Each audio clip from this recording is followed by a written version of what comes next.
everyone, and welcome to Youth Positively Speaking. My name is Paige Ewing, and I work at Prevention Resources as the multimedia specialist for Positive Youth. Prevention Resources is a nonprofit located in New Jersey that is dedicated to promoting health and wellness of individuals, families, and community through education, collaboration, advocacy, and treatment. As always, I have with me Erin Cohen, the project coordinator of Positive Youth. Thanks, Paige. I'm Erin Cohen, the Positive Youth Project Coordinator, and the Positive Youth Initiative focuses on building countywide capacity to reduce substance misuse among youth 9 to 20 years old in Hunterdon County. And so today's Story from the Street episode, we are very excited to be joined by Drew Firman. Thank you so much for joining us on the podcast today, Drew, and for telling us a little bit about your story. But first, why don't you tell us a little bit about who you are? Hi, my name is Drew Firman. I live in Seattle, Washington right now, and I am a barber at a shop downtown. And I think that's pretty much summary of what's going on in life right now. But 26 years old, about to be 27. Oh, happy birthday. When's your Thank birthday? you. September. It's a little bit. Me too. Wait, what day? The 25th. When's yours? Oh, the 7th. Oh, you're Virgo. I am a Virgo. Love. I'm ready for some intense energy questions. I'm here for it. Yeah. In the best way. Here, I know. So this episode comes out in June, Mhm. which, for anybody who's listening who doesn't know, it's LGBTQ Awareness Month. And so that's kind of why we've had you on the podcast, Drew, to tell us a little bit about your experience, because I think I don't mean to out you if you haven't told anyone, but I think that's why you're here, is to tell us a little bit about your experience being part of the community. Absolutely. So me personally, I identify as a trans person, and I am gay as well. So I definitely have had a lot of experience in the LGBT community. So will you tell us first, kind of stemming back to your childhood, maybe when you knew that you were maybe a little bit different, coming out? What was that like for you? Absolutely. So I grew up in a pretty interesting area. So I grew up in a more conservative area, and somewhat in a conservative household, not super conservative to the point where I couldn't be myself or was disciplined while I was being myself, but my surrounding definitely had an impact on the progress of me finding out who I am. I feel, for me personally, my earliest memory going back, I knew I was kind of different around, I probably would say like 4 or 5. I can remember as far back as that. Just when I first started being surrounded with other kids that were my age, I realized I didn't click with the boys, and I clicked more with the girls, and I could converse better with them. Always kind of have, and it started to, that then as I started getting older, started to have an effect on relationships with men. And I don't mean like a romantic relationship. I just mean like friendships, like any sort of like communication skills with men. And it definitely had an effect on me as a child. And even getting older, I didn't really, me personally, didn't have any attraction to boys or girls as a kid. I personally, like, looking back at it now knowing the terminology and how to identify that, I would probably say that I was asexual as a child and didn't really have any preference until about when puberty hit. And that's kind of when like everything just kind of like, hit the fan. It was very intense as a gay person, especially a person just confused with gender as well. So were you really confused at that time because it's all hitting at one time? You didn't really know what was going on? Yeah, definitely. I also grew up pretty religious as well. So having that in the back of my mind, just being like feeling kind of like a sin, basically, was very challenging in acceptance with who I am. So I found out around 13 that I was attracted to men. And it took me a really long time to accept it. I think I had self-acceptance for being attracted to men around 16 years old. And then I officially came out when I was 18. I came out New Year's Eve 2012 going into 2013. It was my senior year of high school. And how did your parents take it when you came out to your parents? Or did you come out to somebody different when you first came out? I actually told my parents the night before I came out, just because they are my parents and I love them, and I know that they would be accepting of it. That's the one thing that I was grateful for. That I really am so grateful for is that I lived in a household that my parents were accepting, um, whereas so many other kids do not have that same feeling that I gotta have that sense of security with their parents. My parents were very accepting.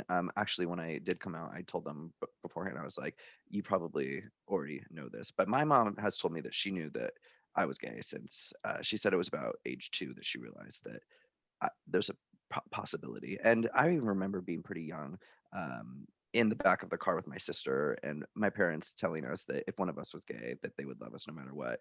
And obviously, that was directed towards me, but to make things fair, totally.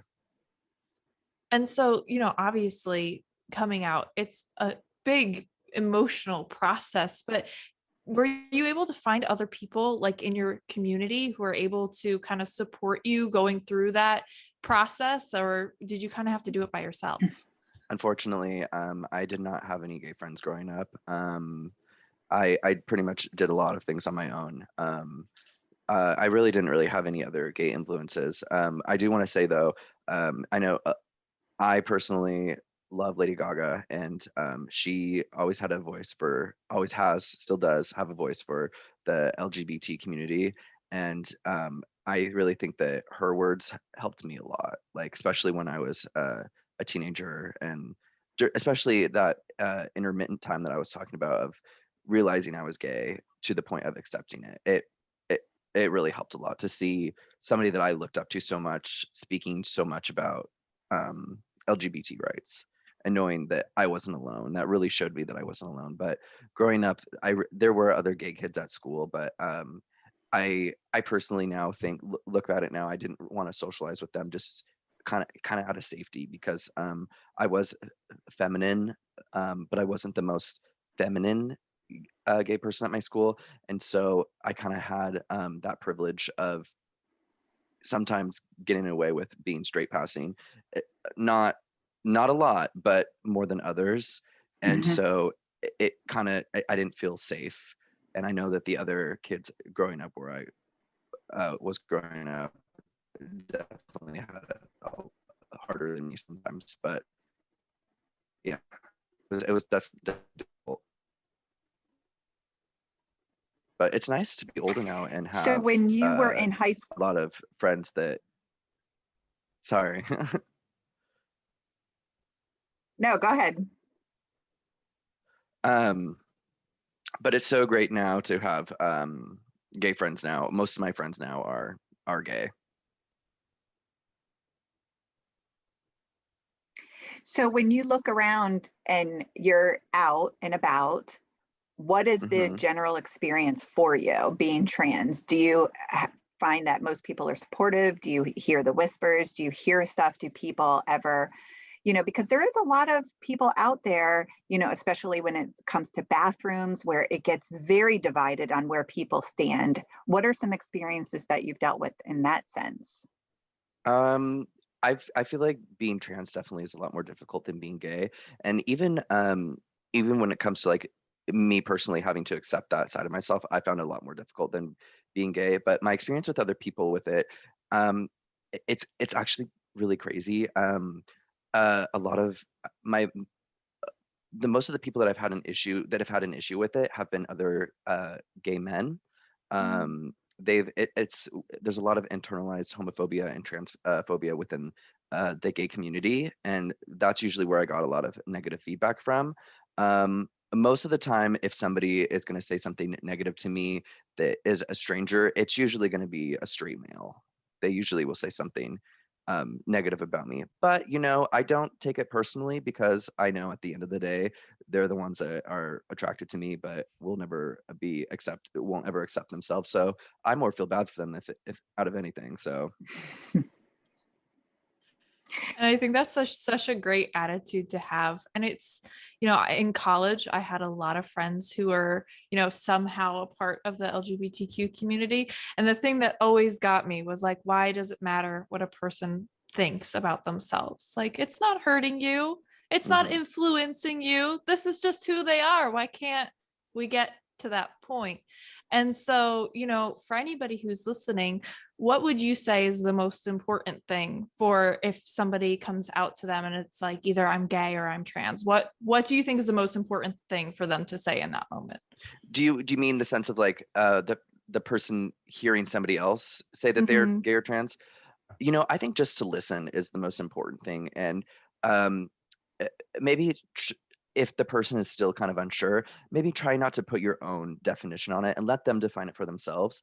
I feel like that's another thing that has been somewhat difficult for me, just because it's even with sexuality and gender identity, they're both so different, but they're both sometimes very hard to define for yourself. And so when other people try to do it for you, that's when it becomes kind of difficult, and it gets kind of lost in your own translation of how you want to express yourself, where somebody else's definition might try to take over that.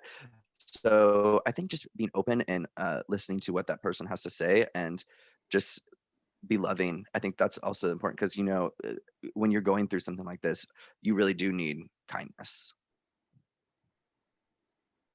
I think I think just kindness in general. I feel like that's something we always come back to, just to be kind.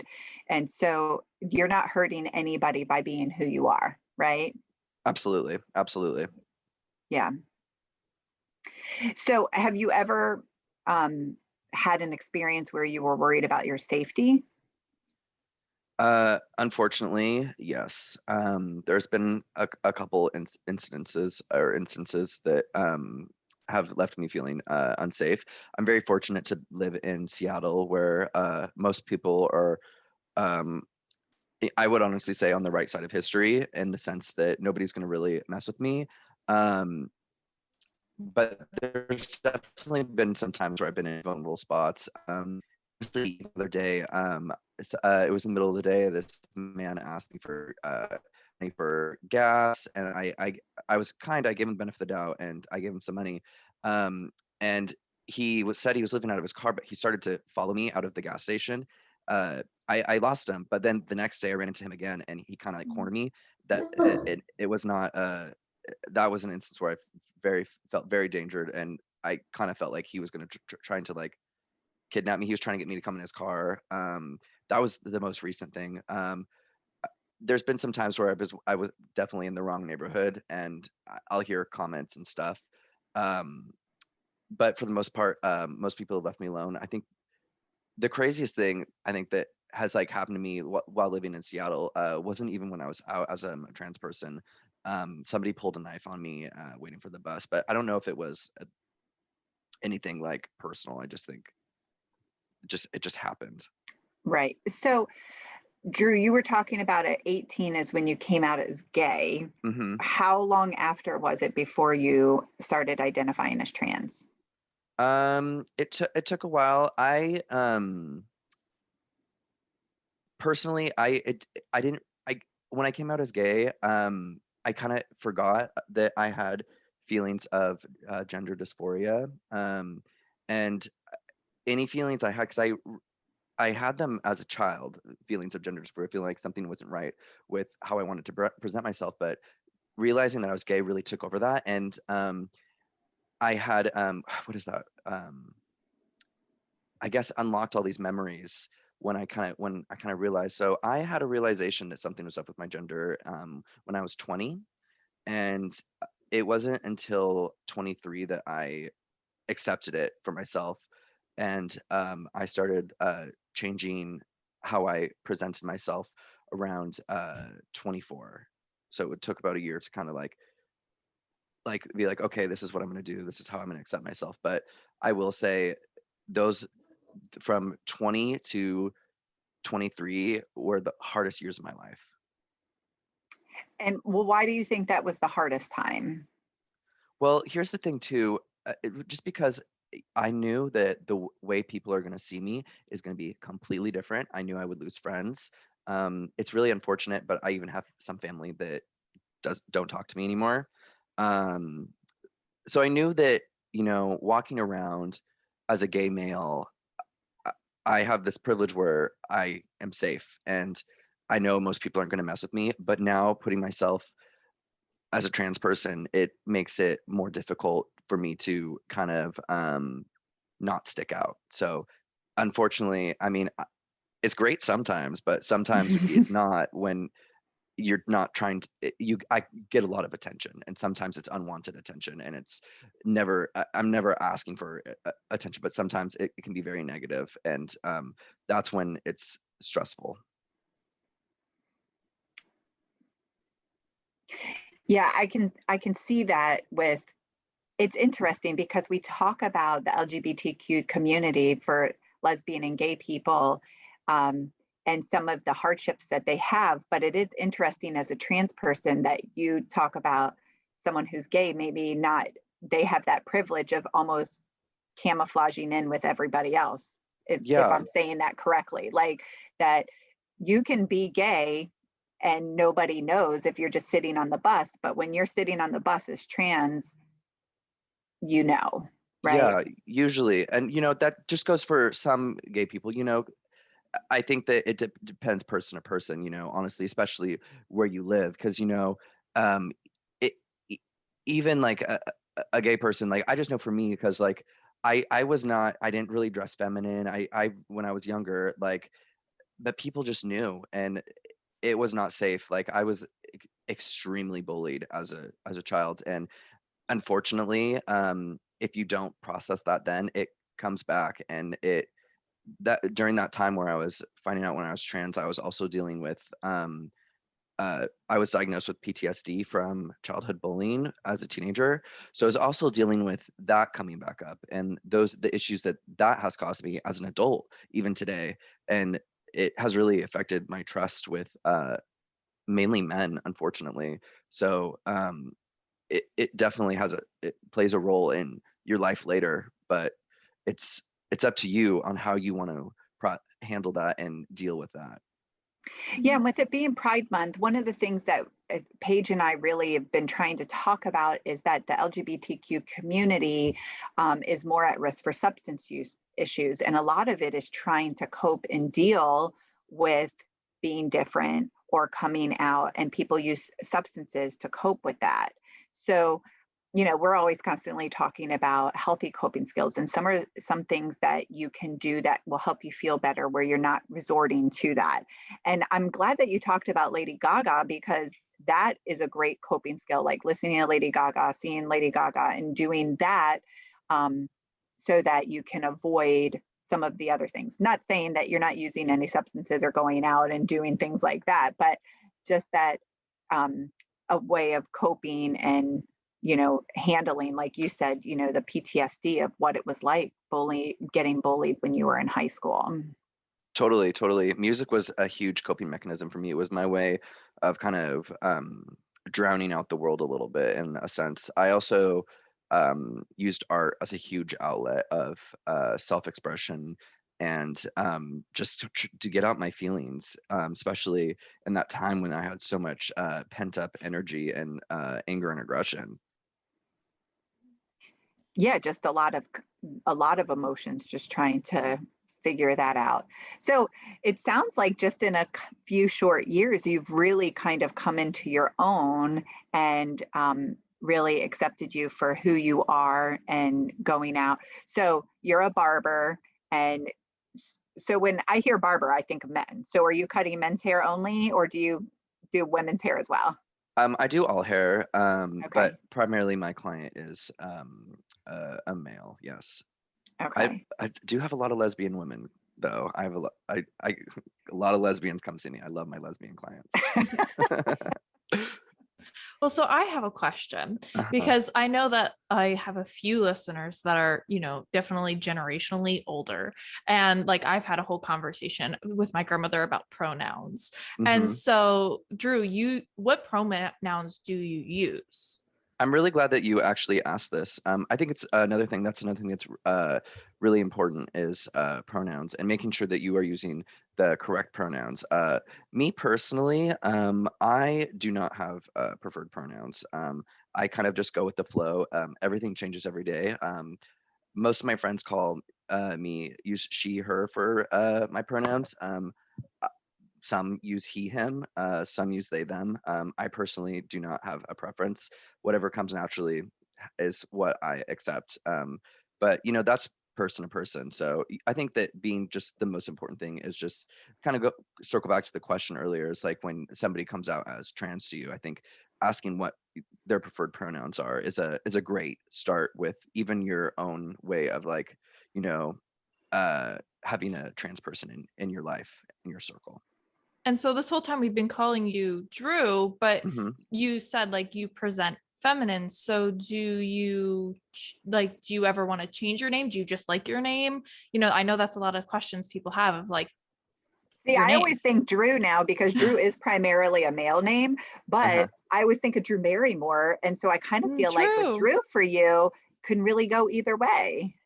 Totally. So when it comes to asking names, especially with trans people, asking them, it's kind of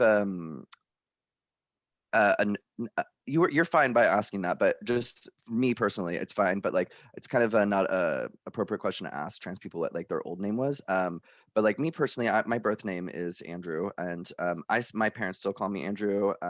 A lot of my family calls me Andrew. Some of my friends still do, and it doesn't bother me. I personally go by Drew just because it's a more gender neutral name. So like when I decided to go forward with this transition in my life, I decided to go with a more gender neutral name just because it's not as surprising when you meet me, I would say. Mm-hmm. That makes a lot of sense. I have heard, correct me if I'm wrong, Drew, that if you change your name when you if you become trans and you change your name, that your former name is now your dead name. Is that what it's called? The dead name? Correct. Yeah. And then it is quite offensive to people if you use the dead name opposed to the new name. Yeah, it's not a nice move, but me Do you personally, think I that don't that's care. out of like, do you think it's offensive to people because they feel like they're not being accepted? Because I know for me, sometimes, I have someone close to me who's trans, and what happens is it slips out. And I'll say, like, I'll try to correct immediately, but I also say, for a long time, I've called you this. It's taken me some time to get used to this.